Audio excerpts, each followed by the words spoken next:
And on this frame, I'm going to talk about aeroplanes and blueprints.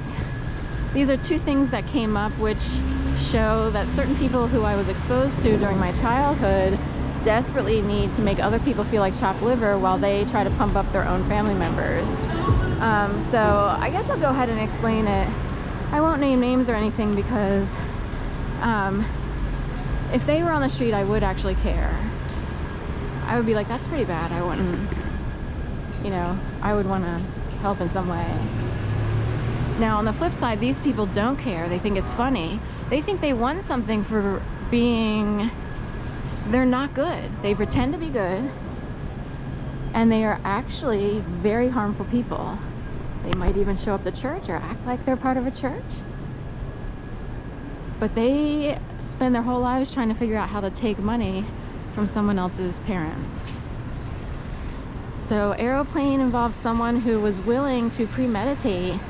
Well, I was unknowing, like it's not really naive. Most people wouldn't expect someone to say, oh, here, have some cranberry juice. Have some cranberry juice. It's nice and hot, it's hot outside, have some cool cranberry juice. It's like, okay, that sounds good and it's healthy, and you know, back then I was losing weight, so it's like, that's a better option than soda. I was like, okay. And then that person who was going through, say, flight school was sharing a two-seater little Cessna, and all of a sudden he's like, have you ever been up in my airplane? And you know, a lot of people think that's snazzy and important, but trust me, a lot of losers are able to fly airplanes, okay? It's part of trying to feel superior, so try not to see them as superior. I'll tell you why in a second. So we go up in the airplane, and all of a sudden, someone who learned how to, a nice way to call it would be Dipsy Doodle. The correct way in this case would be to say they killed the engine at flying altitude to see if I would throw up. And the sadistic little booger is pointing his finger at the glove compartment box, and he's saying, if you need to throw up, if you need it, you know, there's a barf bag in the glove compartment. If not, should be one in the side console. Now, I'll tell you really quick, little tiny Cessna airplanes, they're like junk cars in the sky. So if you never get a ride in one, count your blessings. You just dodged a bullet. You could wind up dead, especially these days. Every other news article is about an airplane that went down, a small aircraft. You know, there's been like 8 aircraft, you know, which I think is a lot, in the first half of this year. So anyway, if you need to throw up, if you need to throw up, if you need to throw up, if you need to throw up, if you need to throw up. So it's one thing to have fun with people who are more in the know.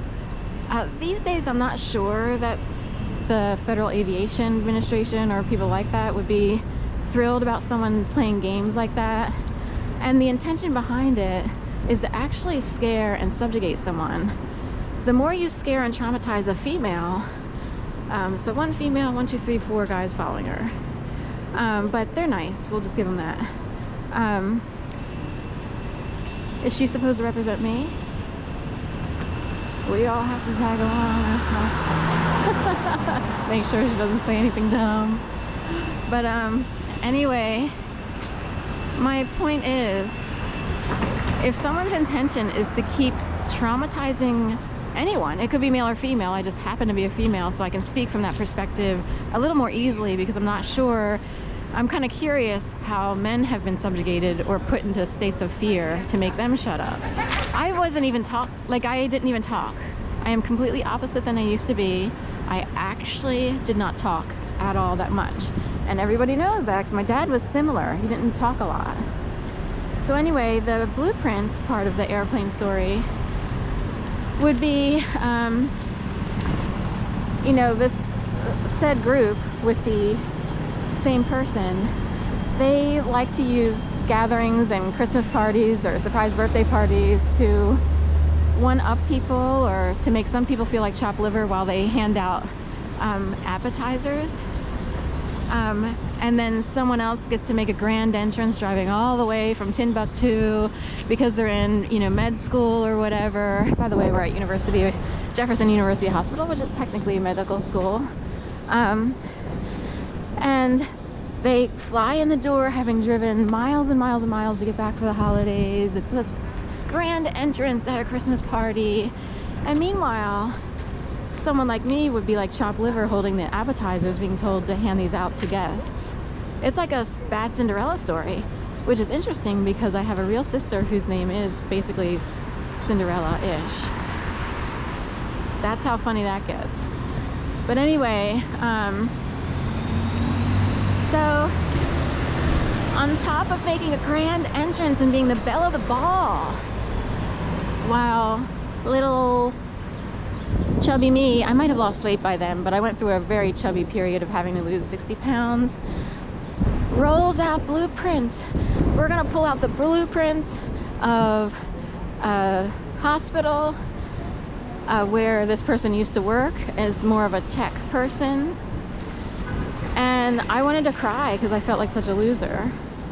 So she's rolling out the blueprints, showing that where she worked during her undergrad years, and partial high school maybe, and undergrad, they got a loan, I guess, which could have been from my own family because someone in my family was like one of the heads of a lending department for small businesses. So it's possible they hit him up to see if they would get approved to create a neat little section of their hospital. And it was all novelty and neat and everything. And she kind of made it seem like she was heavily involved in the decision making, as if she owned that hospital. I'm over on the side with a plate of hors d'oeuvres, feeling like a servant. So that's the blueprint. There's airplane and blueprint. So anyway, that's what I wanted to talk about. Blueprints, airplanes, and in my previous video, sleep and shadow motifs. So these were the two themes that came up today. I'll keep talking because what happened to me was so way worse than I look or sound today.